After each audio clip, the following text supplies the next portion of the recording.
iklan di OVJ pasti harganya lebih mahal dibandingkan kalau kita pasang di di berita atau di ya benar di TVRI atau di JTV. Nah itu pasti lebih apa dibandingin sama itu. Ini untuk metode penetapan harga beban puncak. Kalau ini berdasarkan persaingan, jadi karena ada persaingan itu, ketika ada persaingan tadi ada banyak sekali kan persaingan, jadinya kita itu mulai memberikan potongan-potongan harga. Nah itu masuk ke dalam penetapan harga yang berorientasi pada persaingan. Jadi kalau misalkan sudah muncul, kita buka rumah makan, buka salon ya, dan akhirnya beberapa bulan kemudian salon itu akan bermunculan di mana-mana. Kita mulai menetapkan potongan harga, promosi-promosi. Nah itu masuk ke dalam berorientasi pada persaingan. Iya, ini iya intinya pemasaran itu gitu, dapat uang, konsumennya seneng, kayak gitu-gitu intinya.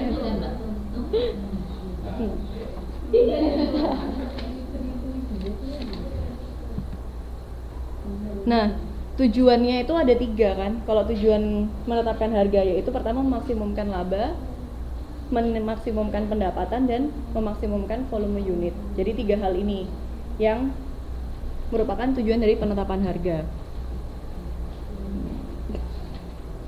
Nah ini terakhir ini, habis ini kita main game dikit ya, biar agak refresh dikit.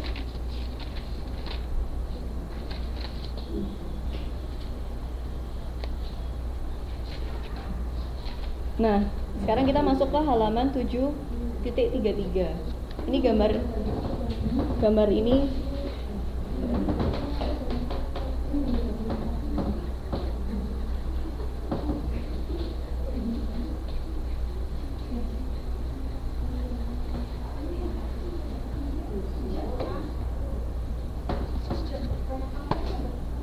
jadi di sini diketahui ada fungsi permintaan dan fungsi ini akan sudah dicantumkan. Jadi teman-teman nggak usah bingung ininya, I sama dengan 4000 min 40 P. Ini fungsi permintaan yang sudah dicantumkan. P itu harga, I quantity. Nah, kemudian di sini juga ada, kalau ini fungsi permintaannya, ini fungsi cost-nya. Benar. 15.000 ditambah 20 Q. Nah, dua permintaannya sudah dicantumkan. Kemudian kita masuk ke dalam memaksimumkan laba. Kalau ada kata-kata memaksimumkan laba,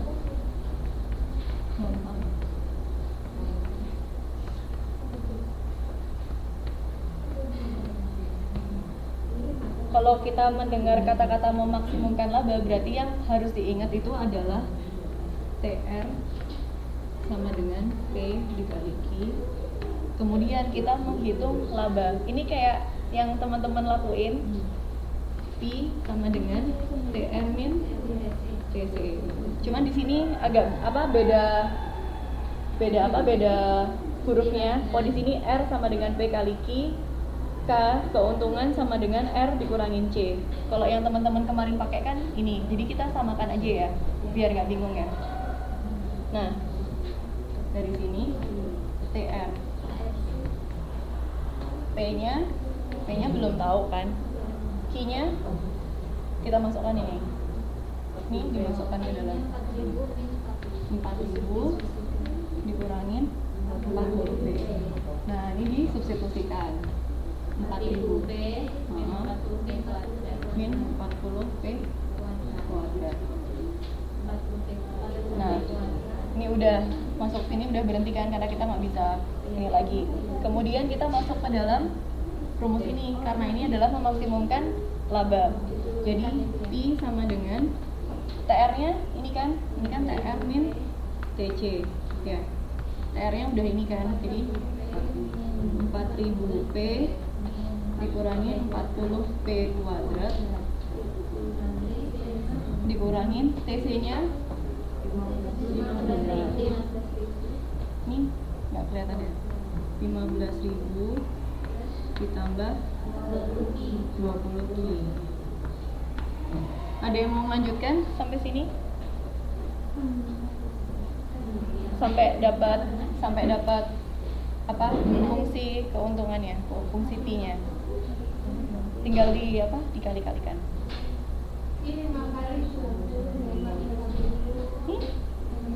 Ada yang mau maju? Ini masih belum ketahuan P-nya. Iya, P-nya masih persamaan. Jadi ini dikalikan ya. Jadi 4000 P dikurangin 40 P kuadrat dikurangin 15.000 dikurangin 20 Ki. Nah, kemudian Ki-nya ini kita masukkan 4.000 min 40 P karena kita udah punya Ki kan. Jadi kita ganti ke bentuk P semua.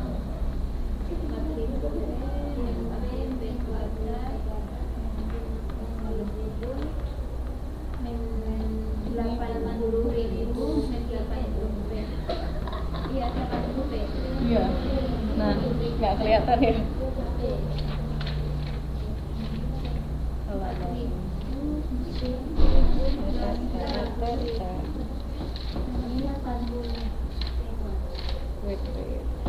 Halaman berapa ya tadi ya? Oh ini. Kemudian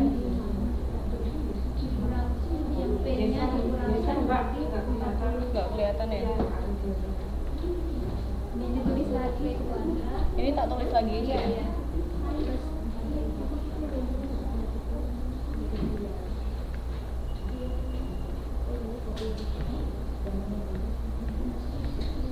Nah, ini kan tadi Ki kan?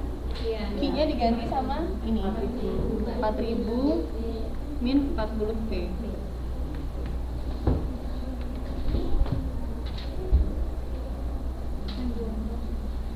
Nah, ini akhirnya ketemu min 95.000 ditambah 4.800 P dikurangin 40 P kuadrat. Jadi rumus ini tuh hanya substitusi karena kita sudah punya ini dan ini.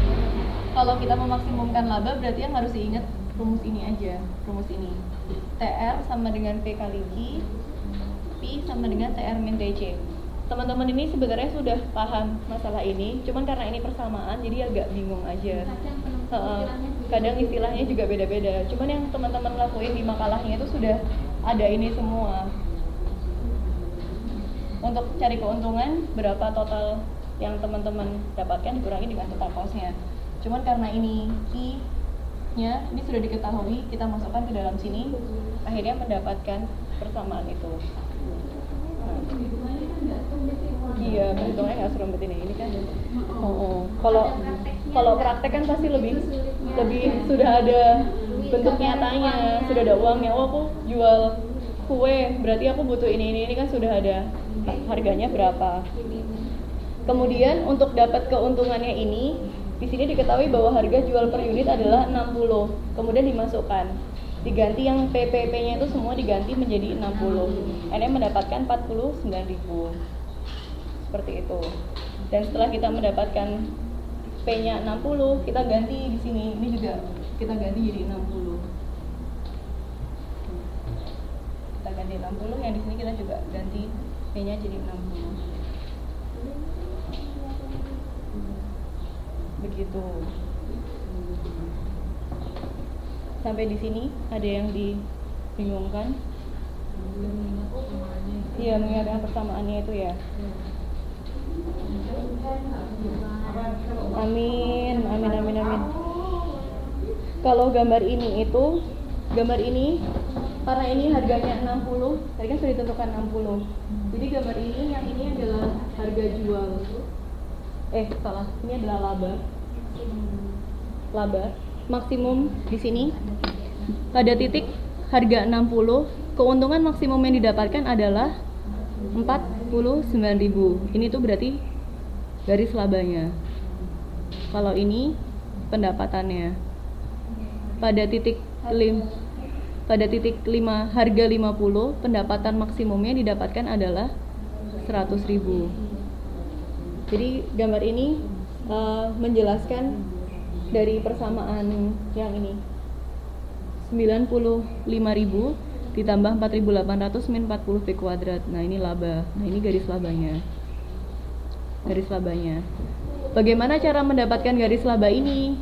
Garis labanya ini kita masukkan. Kalau titiknya 0, kita ganti 0. Jadi di titik berapa? Jadi kita masukkan untuk bisa mendapatkan garis lengkungnya itu. Nah seperti itu. Sudah? Ini ada waktu. Ini apa kita main aja ya? Kalau yang elastisitas ini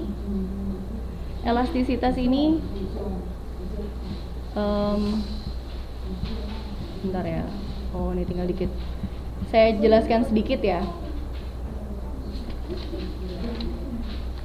Elastisitas dan biaya. Jadi yang di intinya ini sama seperti yang tadi perhitungannya.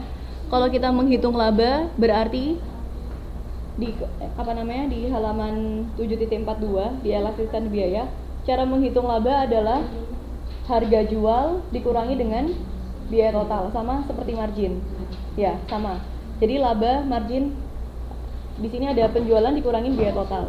Nah, ini di sini kita ada laba 18.000. 18.000 dapat dari mana? 18.000 ini didapat dari penjualannya. Penjualannya di sini adalah 180.000 dikurangi dengan biaya 162.000. Iya, hasilnya menjadi 18.000. Kalau laba berarti dari harga jualnya dikurangi dengan biaya totalnya. Sama seperti marginnya, ya kan? Kalau tadi marginnya kan kita juga dapatnya dari harga jual produsennya dikurangi dengan biaya yang dikeluarkan oleh produsen. Nah, ini kita mendapatkan laba. Yang membedakan di sini adalah biaya variabel dan biaya tetapnya. Ini kenapa kok ada 0,8 dan 0,2? Itu kan yang dibingungkan.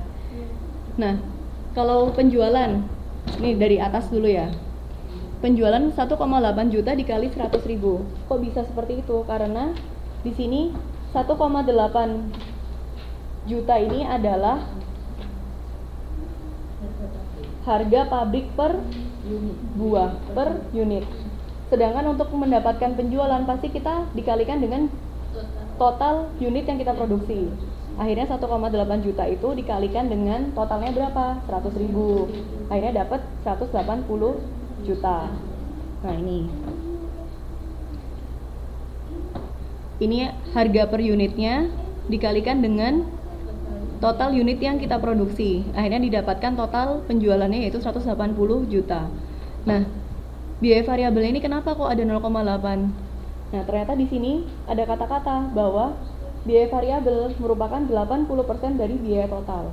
80%, ada kata-kata 80%. Jadinya kita kalikan. 80%-nya itu adalah 0,8. 1,62 itu apa? 1,62 itu adalah biaya per buah dikalikan dengan unitnya yaitu 100.000. Biaya variabel keseluruhan unitnya 100.000. Nah, ini ada biaya tetap 0,2 didapat dari mana? Jadi biaya variabel dan biaya tetap itu harus 100%. Kalau di sini 80%, pasti biaya tetapnya menjadi 20%.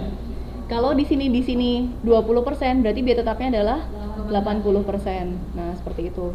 Sama ya, biaya totalnya ditambah dari ini, ditambah ini, hasilnya 162.000. Kemudian laba adalah pengurangan dari penjualan dikurangi dengan biaya total. Harga jual per unitnya kok bisa dapat 1,8? Didapat dari mana?